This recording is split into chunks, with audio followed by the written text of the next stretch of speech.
காஞ்சிபுரம் மாநகராட்சிக்கு உட்பட்ட பேருந்து நிலையம் அருகே உள்ள தனியார் அரங்கில் தமிழ்நாடு மின்வாரிய தொழிலாளர் விடுதலை சிறுத்தை கட்சியில் உள்ள விடுதலை முன்னணி சார்பில் மாநில செயற்குழு கூட்டம் நடைபெற்றது.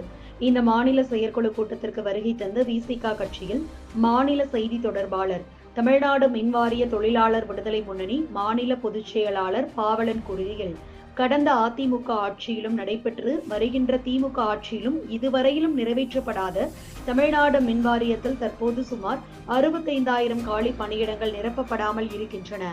தமிழ்நாட்டில் கோடிக்கணக்கானவர்கள் வேலை வாய்ப்பு இன்றி அல்லல்பட்டு வருகின்ற நிலையில் அனைத்து பணிகளுக்கும் எல்லா நிலையிலும் தகுதி வாய்ந்தவர்கள் இருக்கின்ற காரணத்தினால் தமிழ்நாடு அரசு விரைந்து காலி பணியிடங்களை நிரப்ப வேண்டும். மின்வாரிய பணியாளர்களுக்கு கடந்த 2023ஆம் ஆண்டு வழங்கப்பட வேண்டிய ஊதிய உயர்வுக்கான பேச்சுவார்த்தை உடனே அனைத்து தொழிற்சங்கங்களிலும் நடத்தி விரைந்து உரிய உயர்வு வழங்குவதற்கு தமிழ்நாடு மின்வாரியமும் முன்வர வேண்டும் என இச்செயற்குழு கூட்டத்தில் வலியுறுத்தினார்.